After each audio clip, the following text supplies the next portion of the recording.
Hey, what's up, guys? I'm Mike Ruthless, as you know.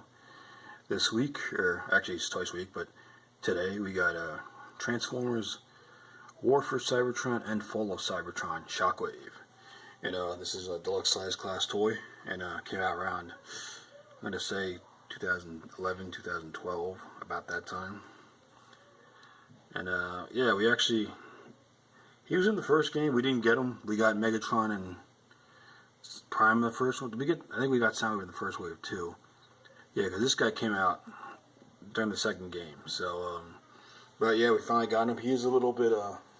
They did downsize by that time, and if you see here, I bring in a Cliff Jumper, and you can tell. Obviously, you tell Cliff Jumper is taller, even though he's not supposed to be. But this is when Hasbro was getting. I don't know if they're getting cheap, but they're starting to downsize their guys, and even the Prime they had, just real quick, was kind of like goofy, short and goofy looking, and I already did a review of him, and I don't know, it just looked weird, you know. But we got Shockwave. It's a very cool figure. Like I said, it doesn't matter if it's downsized; it's actually worth it. He's a great figure, and of course, you know what we do. We got to do the close up and all that. So, and it's a bit dusty, which is weird. I just dusted him last week. It's getting warmer out, so I guess more dust is showing up. But a lot of good detail. That's a good thing. They downsized, but they still kept the detail in there. Transformation is pretty simple, but it does that too. The thing that bugged me is like the purple on them. Like there, it's like a grainy, almost. This looks like they used a 3D printer for this. I know it sounds crazy, but between this purple plastic and that shiny polished plastic, it looks different. It looks weird.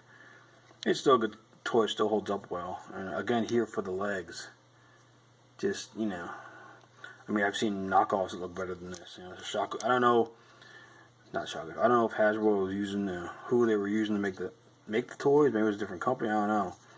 And yeah, this, you know what? It's only on the Shockwave figure. Even the arms too. Like they're kind of that flat black, or matte, M-A-T-T-E, black, look kind of a little off, you know, so,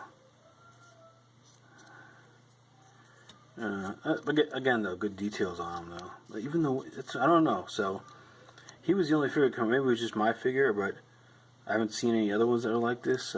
Again, the feet, that black plastic is just, I don't know, it's still a great figure. I love it a lot, man. Any shock, you know, like I said, I'm an Optimus Prime fan, but you get the G1 Shockwaves and Soundwaves and Megatrons, and those guys, you know, instantly recognizable. Shockwave with the one eye, Megatron Prime, of course.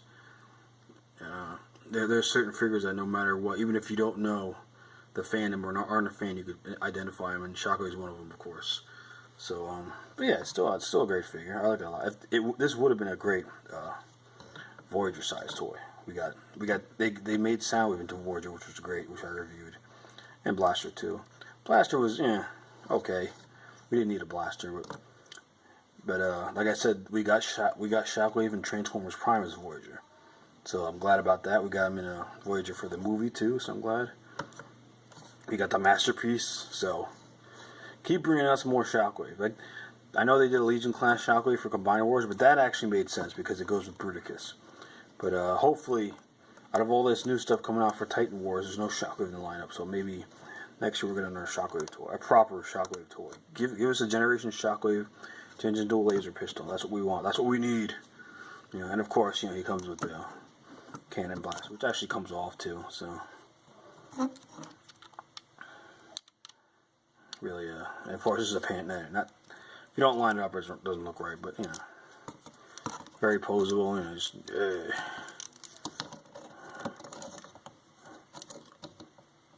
coming to get you guys, alright. Alright, so that is a lot better posable, but, you know, that's all I can think of. Just before he falls over and stuff.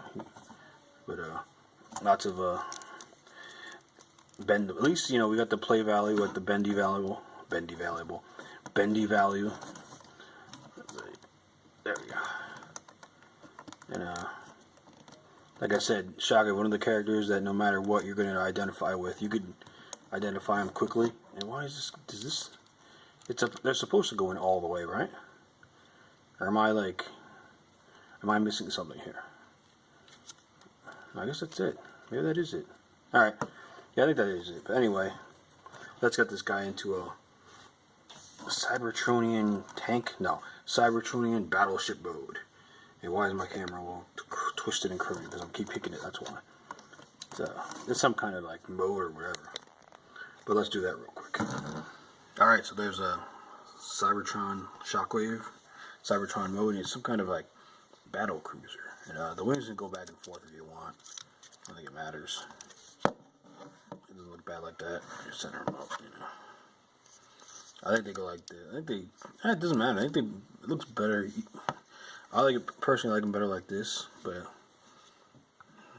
it's all personal preference. Again, there's the arm. So that sometimes it's a pain in the neck to line up and get it in there, but other than that, it fits pretty good. There's the bottom. I didn't do a quick action transform on this guy because he's a pain in the neck, and just to fit into place takes some time. So I'm gonna do that with a lot of the easier figures. Isn't bad. It's just not, you know, that he's a hard figure to transform. It's just like a pain in the neck to make sure it clicks into place, and I don't want to take up too much time. And I know you guys want to get right to it, so. And there he is, right there. So. And like I said, nice detail, nice lining. The arms become thrusters. See, that's what the arms are there. Did I even do that right? No, it's not lined up right, is it? Alright, it should be. It's supposed to be, but who knows. There we go. Now they're lined up right. But I mean, you can pretty much tell how he's transformed, how to do it. Still a cool figure to have. I wasn't expecting this guy, but I'm glad we got him. Like I said, any Shockwave figure we get, I'm gonna enjoy. So. Of course, like I said, this would have been great as Voyager. Add some more details, add a little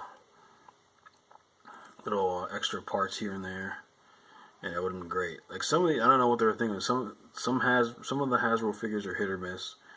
Like deluxes that should have been Voyagers and vice versa. Like even in the original, when they started Classics and we got a Classics Power Glide, and it was a Voyager size, or not even. It was like the $30 price point. I'm like, no, make that guy a deluxe, man. We don't want, you know, nothing against Power Glide, but like, there's other guys we could have gotten that were better, you know, at that price point and at that size. So, anyway, here's a Fall of Cybertron, War for Cybertron, Shockwave, video game Shockwave, as I call him. And definitely tell it's him. The purple, the light purple, and the silver, and some black in there. Next to Decepticon symbol. They could have put a symbol maybe up top here. Would have been cool. Actually, no, I got some extra labels. Maybe I'll label him up a bit. Well, extra Decepticon symbols anyway. Or even here on the side. So, but anyway, you got it in royal mode, so that's all that matters. And yeah, there's a Cybertron Shockwave. Cybertron mode Shockwave. So, there you go. We got two more video game character figures, I think. Yeah, Bumblebee and Cliffjumper. So, they'll be up soon too. And I'm going to do those two guys together. It's basically the same mold, it's just two different heads. But there's Shockwave. Hope you enjoyed them. It's a nice figure to play with. Yeah, nice figure to own. Like I said, Hasbro, you could have done Voyager. Maybe a KO company will make them a Voyager. I know they're making the Optimus Prime a Voyager now for some reason. Because I get the first Prime from the first video game. They made like a 2-foot tall one or something. Or was it maybe it's just a foot tall, maybe exaggerating. But yeah, go get this guy before it flies away.